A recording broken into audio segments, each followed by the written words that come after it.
காசாவில் உணவுப் பொருட்களுக்காக பொதுமக்கள் கடல் போல் அலைமோதிய காட்சி வெளியாகி அதிர்ச்சியை ஏற்படுத்தியுள்ளது. இஸ்ரேலிய ராணுவத்தின் முழு கட்டுப்பாட்டில் உள்ள ரஃபா பகுதியில் ஏராளமான மக்கள் அத்தியாவசிய பொருட்கள் இன்றி தவித்து வருகின்றனர். குறிப்பிட்ட அளவு உதவிப் பொருட்களே அனுமதிக்கப்படும் நிலையில் உணவுப் பொருட்கள் வருவதை அறிந்து பொதுமக்கள் கூட்டமாக ஓடியது காண்போரை கண்கலங்க வைத்தது.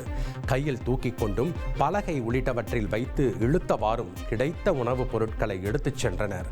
அனைவரும் பட்டினியால் வாடுவதாகவும் தண்ணீர் கூட கிடைக்கவில்லை என்றும் வேதனையுடன் தெரிவித்தனர்.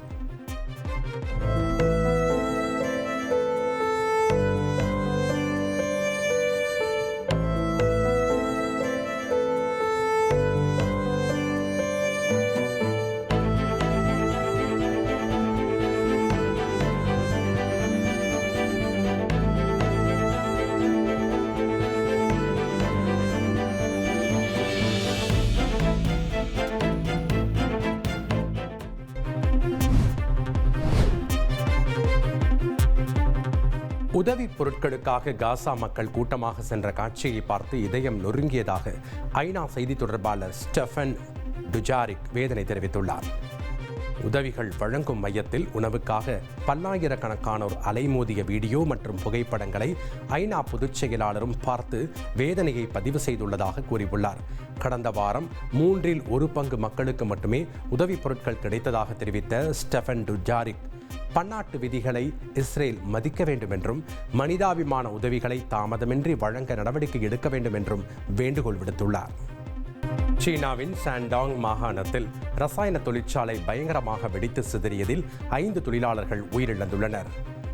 கவோமி பகுதியில் செயல்பட்டு வரும் ரசாயன தொழிற்சாலையில் மதியம் 12 மணியளவில் திடீரென தீ விபத்து ஏற்பட்டு சுற்றுவட்டார பகுதிகளில் உள்ள கட்டடங்களின் கண்ணாடிகள் உடைந்து சிதறின.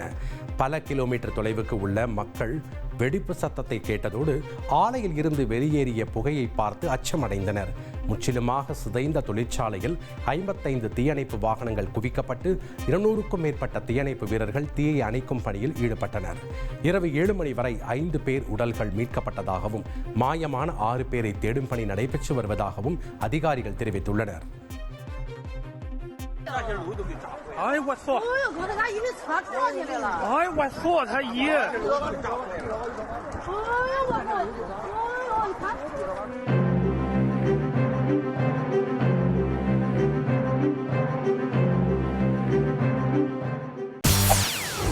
செய்திகளை உடனுக்குடன் தெரிந்து கொள்ள உடனே சப்ஸ்கிரைப் பண்ணுங்க.